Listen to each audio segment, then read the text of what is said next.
Good afternoon, everyone. My name is Dimas Rizky Syafir Purnomo. I am from SMI 1 Gelagah, and in today's occasion, I will be debating as the government team regarding the motion this House would give social service and skill training for gambling offenders rather than imprisonment. But first, I would like us to understand about the motions a little bit. Like, for example, what is social service and what is skill training? Well, social service and skill training is structured support program to help a person with practical abilities to earn money legally. Now, let's talk about gambling disorder.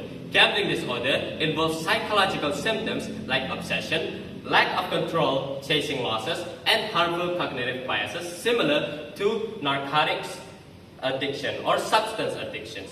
Now, let's talk about the main point of this motion, which is gambling offenders. Gambling offenders is someone who commits a crime because of their gambling problems. Now that we understand the motion thoroughly, we should also talk about specifically why giving social services and skill training will be more beneficial than imprisonment.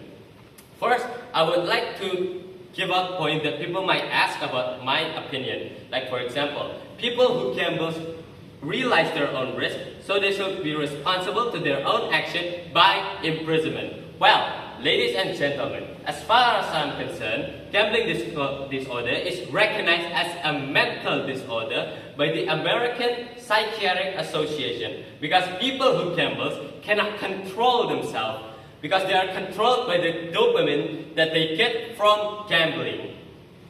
Now, let's look at past crime that is changed to mental disorder and the punishment is converted to rehabilitation. Shall we? In Indonesia, narcotics rehabilitation mechanism as written in law number 35 of the year 2009 exists because the state realized that they need to be treated the same way by directing them towards social and skill rehabilitation instead of imprisonment. Now, why is this? Because we recognize the problems. We should talk about the benefits of this program instead of imprisonment because that will convince you a lot more on why we should run these programs. Well, as we knew from the past, rehabilitation reduces the reoffending while also promotes successful social reintegration.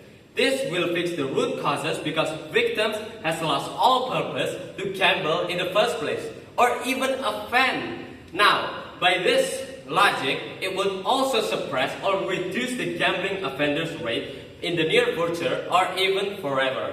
Want proof? Well, many gambling crimes are driven by the need of money to gamble while also to cover their losses. Drugs or treatment costs show clear reductions in reoffending shown by Nevada Gambling Treatment Diversion Codes because it forces the gamblers to get treatment plus supervision. A follow-up study of inpatient-treated gamblers found that 41.6% is free from gambling while showing improved personality traits and lower neuroticism. After we've seen the benefits, let's now reflect on today's scenario about why do we use prison. Because as far as I'm concerned, prison doesn't treat addiction.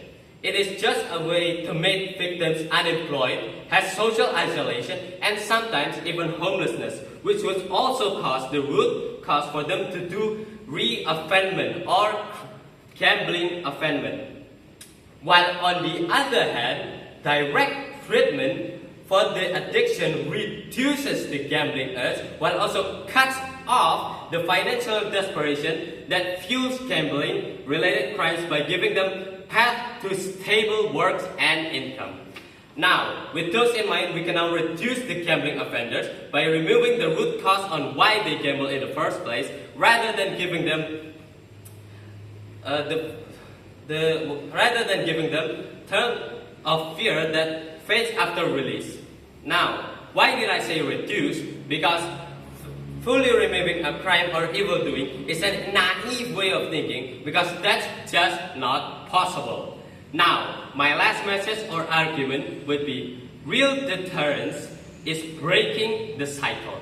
Thank you. That is all from me. Thank you. Wassalamualaikum warahmatullahi wabarakatuh.